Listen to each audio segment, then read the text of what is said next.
Bienvenidas, bienvenidos a esta exploración conjunta. Hoy tenemos sobre la mesa, una mezcla interesante de fuentes, ¿eh?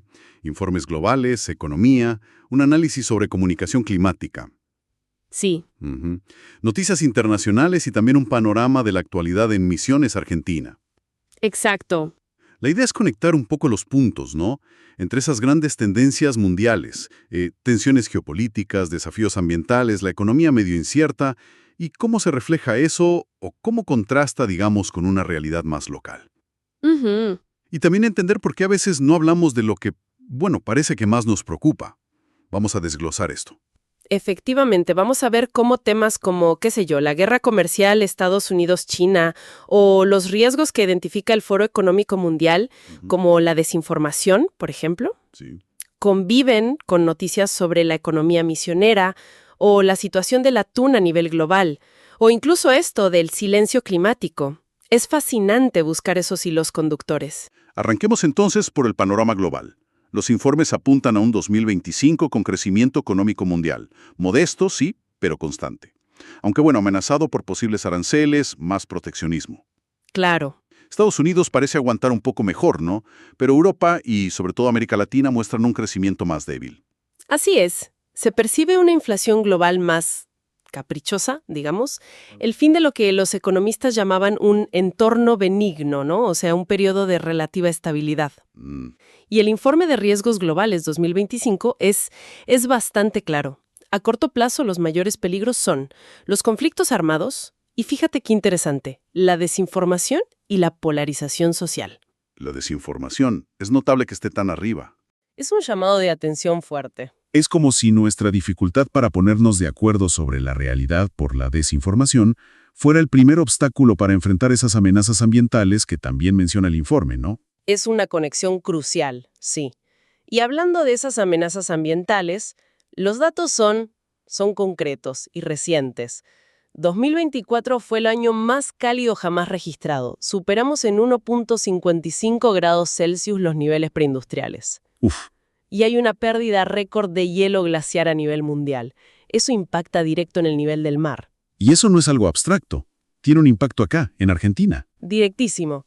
En Argentina, mira, las temperaturas en las zonas de montaña están subiendo, 0,2, 0,3 grados Celsius por década. Impresionante. Ya vemos 48 de los 50 grandes glaciares patagónicos del sur, en retroceso.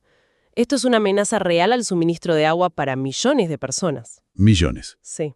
La ley de glaciares fue pionera en su momento. Pero la advertencia de Greenpeace resuena. La acción global sigue siendo insuficiente. Y acá llegamos a algo que me pareció, sorprendente.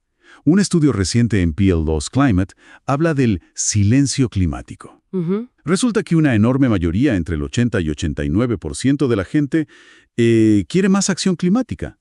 Pero no hablamos del tema. No hablamos, ¿Y por qué? porque asumimos erróneamente que los demás no están preocupados, o peor, que rechazan la ciencia. No nos damos cuenta de que somos mayoría. Es una percepción equivocada masiva. Y ese silencio frena el progreso, claro. El estudio sugiere romperlo, compartir nuestras preocupaciones personales, mencionar que la mayoría sí está a bordo, ¿viste? Claro. Conectar el clima con valores que todos compartimos. Dan el ejemplo de Margaret Orr, que hablaba de cómo afecta la disponibilidad de ingredientes para cocinar. Algo súper cotidiano. Algo concreto. Exacto. Resaltar el consenso científico y los ejemplos locales de acción también ayuda mucho. Bien, entonces, con este telón de fondo global, climático, ¿cómo aterriza todo esto en una provincia como Misiones? Las noticias locales pintan un cuadro.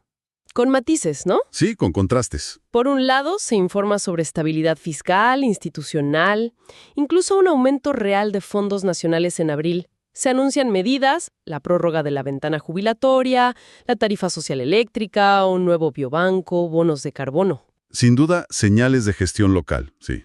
Pero, al mismo tiempo, se sienten los coletazos de las presiones económicas nacionales, ¿viste? Claro. La caída del poder adquisitivo es una preocupación palpable, la inflación también, la precarización laboral en la construcción, por ejemplo, y las exportaciones muestran altibajos, caen el té y la yerba mate. Pero, fíjate, suben las naranjas y el arroz. O sea, movimientos diversos. Diversos. Y noticias muy, muy concretas, como la baja del precio de combustibles de YPF hace poco, o las largas filas en los puentes para cruzar a Paraguay. El día a día. El día a día. O la inquietud en Mar del Plata por la pesca del atún, donde la importación de conservas terminadas amenaza empleos locales. Todo eso nos recuerda constantemente cómo lo global y lo nacional pegan en lo local. Entonces, al final, lo que vemos es un mundo súper interconectado, donde los riesgos económicos, geopolíticos, ambientales y hasta de cómo nos comunicamos se entrelazan y se manifiestan tanto en los grandes titulares globales como en las noticias de todos los días en Misiones. Hemos recorrido un camino largo, ¿no? Desde la geopolítica china en África y la guerra comercial, pasando por la crisis climática global y su impacto local, por ejemplo en los glaciares. ¿Sí? Hasta esta barrera psicológica del silencio climático y cómo se viven las presiones económicas día a día en una provincia argentina. Las fuentes nos pintan un cuadro complejo de desafíos interconectados. Queda bastante claro que entender estos vínculos es fundamental, ya sea para pensar en la sostenibilidad del atún o en la necesidad de hablar más sobre el clima o simplemente cómo navegar la economía actual. Y para cerrar, una reflexión quizás. El informe de riesgos globales pone la desinformación como principal riesgo inmediato.